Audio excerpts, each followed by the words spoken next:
Salam, salam outsiders, bon la famille, j'espère que vous allez bien, que vous êtes en paix là où vous êtes dans le monde, franchement c'est le plus important. Bon, moi j'étais là, j'étais posé, je regardais les matchs, je suis en train de préparer mon débrief en me disant ouais je vais donner un bon débrief et tout. Et là j'apprends la triste nouvelle du décès de Kobe Bryant dans l'accident d'hélicoptère et franchement moi ça m'a touché. Moi je sais pas pour vous mais en tout cas moi ça m'a touché parce que j'ai grandi avec le mec, le gars c'est une légende du basketball. Franchement nous quand on était petits on allait au quartier se faire coiffer et tout. Il y avait des posters de Kobe numéro 24, les Lakers etc, les Shaquille O'Neal, les blablabla, franchement que des légendes. Donc tu as grandi avec ces gens-là et de te dire que le mec il est décédé aussitôt dans un accident d'hélicoptère, peut-être avec sa fille, je sais pas encore. Bon, d'après les nouvelles qui circulent et tout, tu te rends compte à quel point en fait la vie est éphémère. Sincèrement, la vie est éphémère et 2020 doit se gérer, c'est pas possible. Quand on est rentré dans l'année, même pas, il n'y a que des problèmes, c'est pas possible. Non seulement il y a un virus là-bas là, qui risque d'arriver ici, out of nowhere, on sait pas, le virus Corona. Ensuite de ça, les gars veulent créer des troisième guerres mondiales ici, etc. Il paraît que là aujourd'hui, ils ont bombardé l'ambassade de je sais pas quoi, américaine à Bagdad. Bref, c'est compliqué, franchement. Nous, on veut juste venir parler football, on peut pas parce qu'il y a tellement de choses autour qui influent en fait sur nous. En fait, at the end of the day, on n'est que des êtres humains et voilà ce qui est arrivé aujourd'hui, c'est très très triste. J'avais pas forcément la force ni l'envie de venir faire un débrief, mais je vous dois un débrief, donc du coup je vais faire mon débrief. Donc le débrief commence maintenant. L'Inter a fait match nul 1-1 face à Cagliari ce matin, très très tôt aujourd'hui. Donc du coup, derrière, tu te dis que la Juventus abattant le Napoli peut passer à 6 points devant l'Inter. La Juventus ne sait pas gérer. La Juventus a joué le Napoli, la Juventus a perdu 2-1. On va être très très sérieux. Franchement, je vous dis, Gattuso ne peut pas amener cette équipe très très loin. Gattuso ne peut pas faire gagner cette équipe-là très très loin et beaucoup de matchs, etc. On va être très très sérieux. Gattuso, c'est pas un grand coach. Cependant, il y a une force en Gattuso, c'est que Gattuso, c'est un meneur d'hommes et que s'il a le momentum, il peut faire du sale. Et aujourd'hui, franchement, j'ai l'impression que Gattuso peut pousser cette équipe-là à aller faire du sale. Le Napoli ne gagnera pas la Ligue des Champions, on va être sérieux, mais le Napoli peut sortir le Barça. Le Napoli, j'ai encore fait tomber mon téléphone. C'est-à-dire que je suis toujours fatigué en fait. À chaque fois que je parle du Barça, il y a des problèmes qui se passent. Le Napoli peut sortir le Barça aujourd'hui. On va être très très sérieux. Ce Napoli-là qui vient de battre la Juventus 2-1 à domicile dans un match qui a été très très intéressant, c'est le même Napoli qui a éliminé cette semaine la Lazio de Rome de la Coppa Italia, si je ne me trompe pas, 1-0. Donc aujourd'hui, voilà une équipe qui aujourd'hui joue sur un momentum, une équipe qui est sur une bonne vibe, une équipe qui joue de manière collective et de manière très très généreuse tous ensemble. En plus de ça, tu tombes face à une Juventus qui n'est pas sérieuse. On va être très très sérieux. Je ne comprends pas les choix de Mauricio Sarri. Sarri, des fois, il faut qu'on en parle. Tu as un boy Rabiot, ça fait 6 matchs d'affilée qu'il est titulaire, voire 7 matchs en fait. Le boy, il est énorme en ce moment. C'est le métronome au milieu de terrain. C'est un boy solide, box to box. Il lâche rien. Rabiot, il sait tout faire. Franchement, c'est un joueur complet. Aujourd'hui, Rabiot, il est en confiance. Tu joues face au Napoli, tu le mets sur le banc, tu fais jouer Matuidi. Regardez le premier but du Napoli. Matuidi, il fait quoi? C'est quoi ces affaires de charron là? Il a vraiment fait des trucs de charognard. Moi, j'ai pas compris. Matuidi, mec, fait un centre, il fait une passe décisive dans la... Mec, il a fait une passe, il a lancé la contre-attaque du Napoli. C'est incroyable ce qui s'est passé aujourd'hui. Le match de Matuidi a été pourri. La Juventus, ils n'ont pas été sereins. Déjà, défensivement, ils n'ont aucune sérénité. On va être sérieux. De Ligt.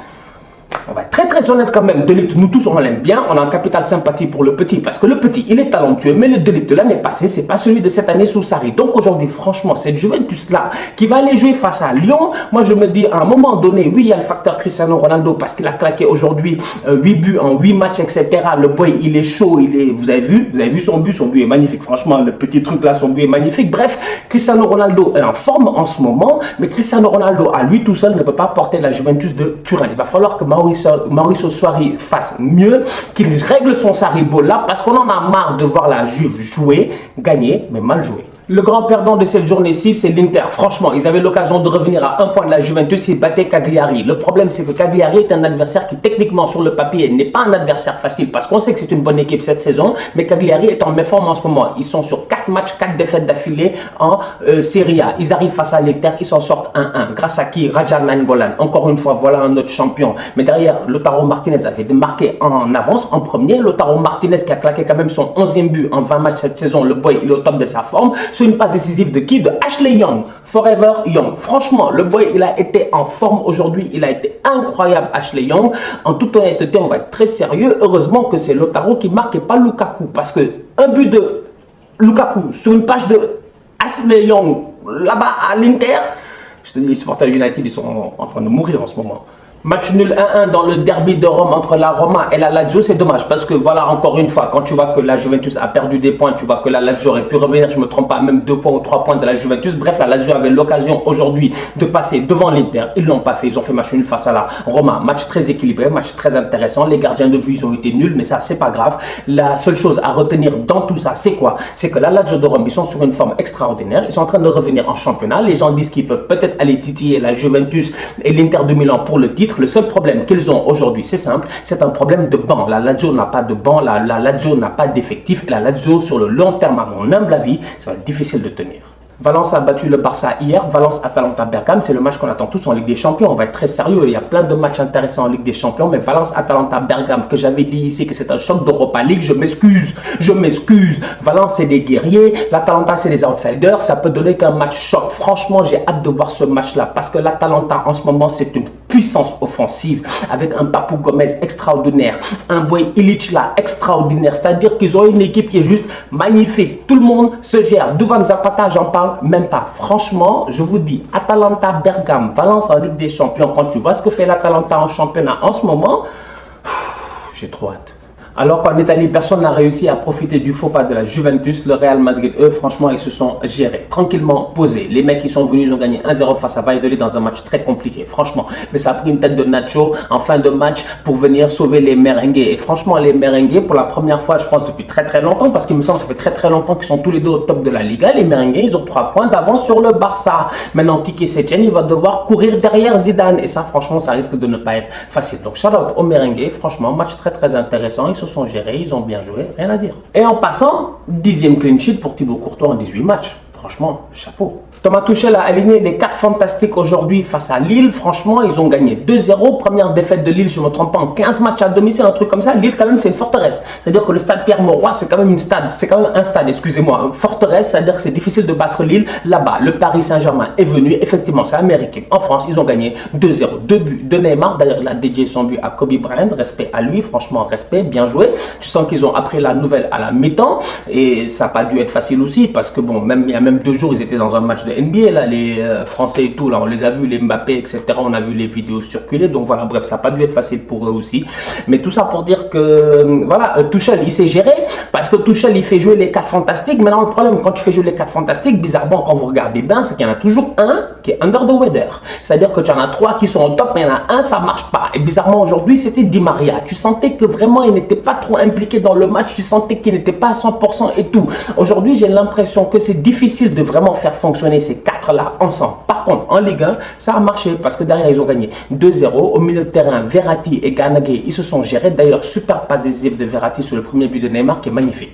Ma foi, il est magnifique. Franchement, il est magnifique. Son contrôle, sa passe pour Verratti est magnifique. Le 1-2 avec Verratti, la passe de Verratti, elle est magnifique. La manière qu'il pousse le ballon et l'équilibre sur sa frappe. C'est-à-dire, quand tu vois le pied d'appui de Neymar, son pied gauche, comment il est juste magnifique. Son pied d'appui est magnifique. Il enroule le ballon en pleine lucarne. Franchement, aujourd'hui, le Paris Saint-Germain a gagné 2-0 face à Lille. Ils l'ont mérité amplement. C'est une équipe qui, aujourd'hui, moi, je vous dis, PSG Dortmund, non, en fait, la Ligue des Champions n'a qu'à arriver. Parce qu'on est là en train de parler de tout le monde en Ligue des Champions est chaud. Je vous dis, cette année, la Ligue des Champions, dès les 8e de finale, je sens réellement que les débris vont être explosifs. Dernière chose sur le Paris Saint-Germain, en cas de départ de Cavani, franchement, il va falloir qu'il se gère avec Icardi. Parce que Icardi, ces temps-ci, tu vois bien que le boy n'est plus au top de sa forme comme il était quand il est arrivé. Icardi, il est arrivé, il a fait hit the ground running. Carrément. En fait, il s'est déposé comme un avion, il a continué à rouler sans aucun problème. Aujourd'hui, franchement, le rendement de Mauricio Icardi ces derniers matchs, il est compliqué. Quand tu vois son match face à Lille, tu te rends compte que c'est compliqué. Donc, je vous dis, ces 4 fantastiques-là, quand tu regardes aujourd'hui,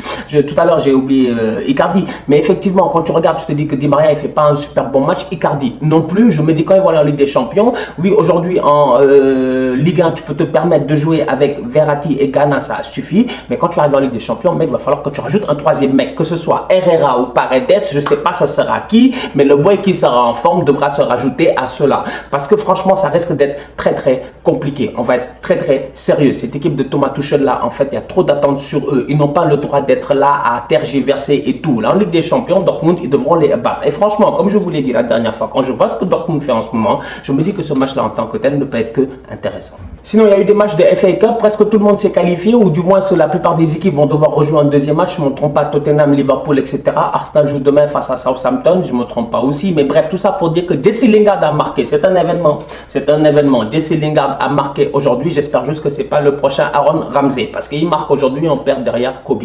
Bref, tout ça pour dire que Lingard a enfin marqué. Ça faisait plus d'un an qu'il n'avait pas marqué, franchement, sur le maillot de United. Donc, du coup, c'est bien. On se capte cette semaine pour un nouveau débrief la famille. On continue à liker, on continue à partager. Donc du coup, comme j'ai toujours dit, bon voilà, on est tous outsiders. La vie, elle est ainsi faite. Il y a des hauts, il y a des bas. Elle n'est pas linéaire. Sincèrement, il se passera toujours quelque chose. Le problème, c'est juste d'essayer de l'accepter, de le digérer et d'avancer. C'est le plus important. Et continuer à prier le bon Dieu, qu'on soit tous en bonne santé. Donc voilà la famille, on se capte très très bientôt pour un nouveau débrief. Tous outsiders.